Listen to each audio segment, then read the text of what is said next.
जय माता दी। I am doctor महिमा, एस्ट्रोलॉजर एंड वास्तु कंसल्टेंट। स्वागत है आप सबका हमारे साथ साप्ताहिक राशिफल में। वीकली राशिफल क्या कहते हैं आपके सितारे। स्पेशली देखिए हम इसमें बात करेंगे कुंभ राशि के लिए, एक्वेरियस के लिए।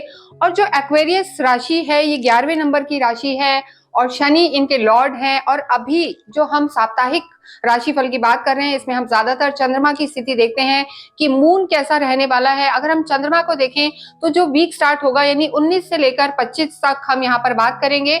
और देखिए चंद्रमा शुरू में ही यानी 19 तारीख को आपके 12th हाउस में रहेंगे और उसके बाद आपके खुद की राशि में आएंगे और फिर आपके सेकंड हाउस में रहेंगे। तो ओवरऑल अगर हम देखते हैं तो जो हफ्ते की शुरुआत है वो कुंभ के लिए बहुत ज्यादा हम मून के हिसाब से अच्छी नहीं कहेंगे।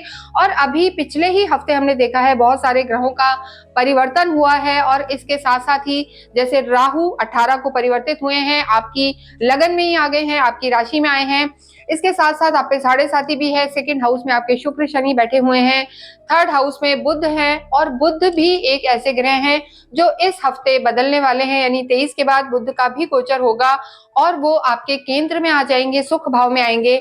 इसके साथ साथ ही फोर्थ हाउस में आपके सूर्य हैं और इसके बाद फिफ्थ हाउस में गुरु ट्रांजिट हो चुके हैं। छठे भाव में आपके मंगल हैं जो नीच के होकर चल रहे हैं और सप्तम में केतु हैं, क्योंकि राहु केतु का परिवर्तन जो है 18 मई को हुआ है तो आपके केंद्र में ही आ गए हैं। और इन सब चीजों का क्या प्रभाव आपके जीवन पर पड़ेगा, यानी चंद्रमा तो हर 2.25 दिन में बदलते हैं और बुध भी इस बार बदल रहे हैं, तो ये सब आपके जीवन पर क्या प्रभाव डालेंगे ये हम देखेंगे। देखिए ये हम गोचर के आधार पर बताते हैं, पर इसके साथ साथ आपको अपनी कुंडली का भी निरीक्षण करवाना आवश्यक होता है कि वहां ग्रह कैसे हैं। अगर आपको नहीं पता तो आप अपनी जन्म राशि के आधार पर इस वीडियो को रिलेट कर सकते हैं। और इसके साथ साथ एक और मेन चीज होती है कि जहां भी आपके मून प्लेस्ड हैं, अगर आपको राशि में नहीं पता है तो जहां आपके चंद्रमा बैठे हैं कुंडली में वहां नंबर 11 है। तो ये वीडियो आप ही के लिए है, क्योंकि ये कुंभ राशि होती है। जहां भी मून है वहां जो नंबर है वही आपकी राशि होती है। हालांकि हम ये पहले बता चुके हैं, लेकिन जो हमारे नए व्यूअर्स जुड़ते हैं उनको समझाने के लिए हम इसे बताते हैं। अब हम आपके स्वास्थ्य की बात करते हैं कि 19 से लेकर 25 मई तक आपका स्वास्थ्य कैसा रहेगा। देखिए आपके लगन में ही राहु है और जैसे मैंने कहा कि जो 19 और 20 तारीख है वहां पर मून आपके 12th 12वें घर में रहेंगे, त्रिक भाव में रहेंगे।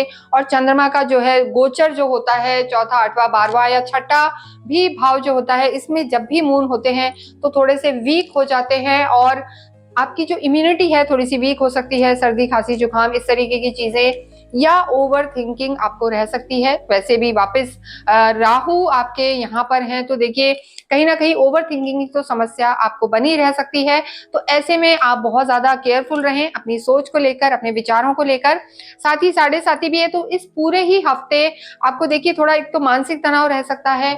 दूसरी चीज स्टार्टिंग में यानी आप जो 19 और 20 तारीख है वहां थोड़ा सा आप लो फील कर सकते हैं, तो ज्यादा सोचे नहीं। साथ ही साथ थोड़ा सा थकान आपको महसूस हो सकती है। मंगल आपके जो है 6th हाउस में है, बॉडी की समस्या, शरीर में दर्द, सिर दर्द, ये सब आपको थोड़ा सा रह सकता है। तो इन चीजों को बहुत ज्यादा हम कहेंगे लोड ना ले, अपने आप को ओवर थिंकिंग में ना डालें, तो आपकी चीजें ठीक रहने वाली हैं। नेक्स्ट हम बात करते हैं आपकी लव लाइफ को लेके। देखिए अब आपके पंचम में ही यहाँ पर गुरु विराजमान है और जो बुध है यहाँ के लॉर्ड यानी पंचम के स्वामी जो बुध हैं इस समय आपके तीसरे भाव में है। तो लव लाइफ को लेकर अगर हम देखें राहु की भी दृष्टि रहेगी अब आपके पूरे ही हफ्ते यहाँ पर, तो चीजें आपकी वैसे देखिए बहुत ज्यादा कोई दिक्कत वाली नजर नहीं आ रही हैं। उसके बाद यानी 23 के बाद जो स्थिति रहने वाली है, मंगल भी यहाँ पर हैं और हम कहेंगे जो आपके लॉर्ड हैं वो भी देखिए आपके केंद्र में आ जाएंगे। तो ओवरऑल जो लव लाइफ है वो ठीक ही रहने वाली है, यहाँ कोई बहुत ज्यादा समस्या नहीं है, क्योंकि आप स्वयं शनि और जो आपके लॉर्ड बुध हैं वो भी आपके सुख भाव में आ जाएंगे।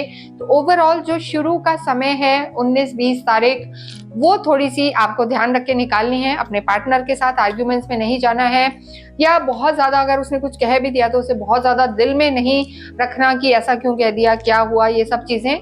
तो अगर आप शुरू के हफ्ते की शुरुआत में ध्यान रखते हैं तो बाकी आगे आपकी चीजें ठीक रहने वाली हैं। यहाँ लव लाइफ में कोई बहुत ज्यादा दिक्कत नहीं नजर आ रही है। पर देखिए राहु की पंचम दृष्टि आपके जो है लव लाइफ पर रहेगी। यहाँ पर गुरु ऑलरेडी विराजमान है, तो गुरु राहु का चांडाल योग होता है।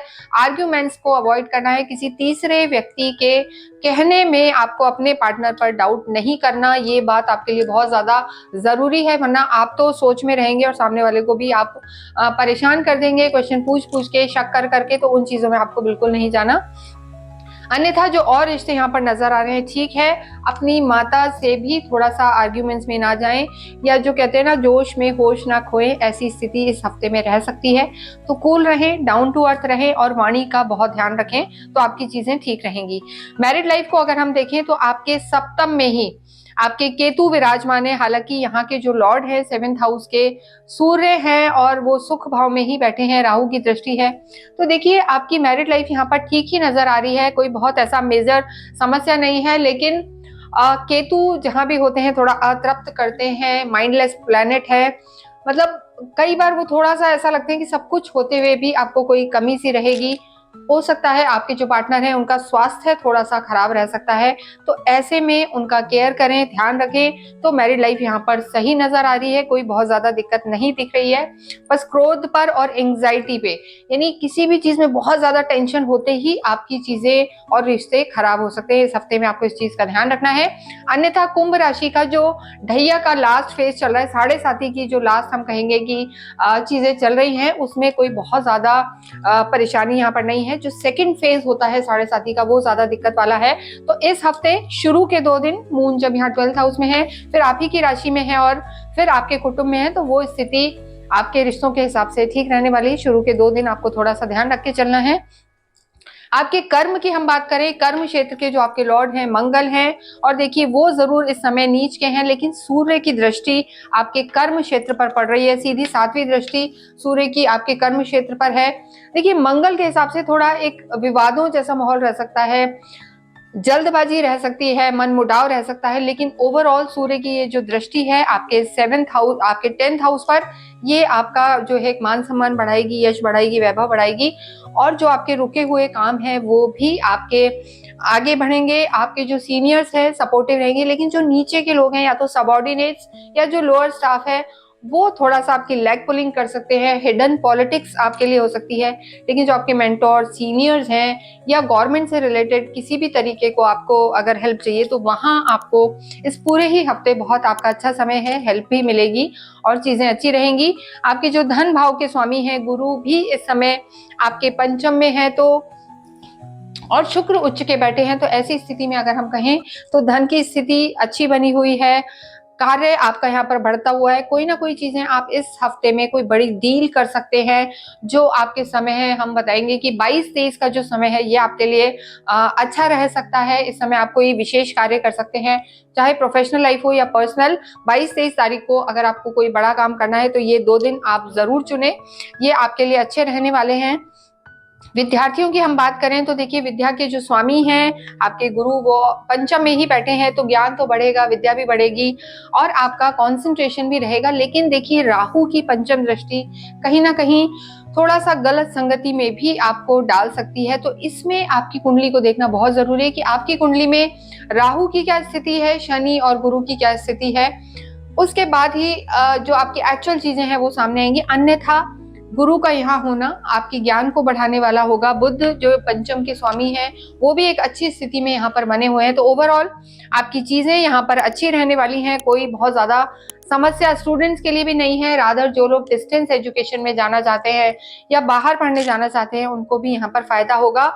यूपीएससी वगैरह या गवर्नमेंट का कोई भी एग्जाम आप दे रहे हैं वहां भी सफलता के पूरे पूरे चांसेस हैं। तो शनि की स्थिति कुंभ राशि के लिए अच्छी है, तो आप घबराए नहीं, चीजें बेटर रहेंगी। अध्यात्म की हम बात करें तो अध्यात्म के जो कारक हैं गुरु और जो मेन हम कहेंगे लॉर्ड होते हैं वो आपके पंचम में ही है, धर्म त्रिकोण में बैठे हुए हैं।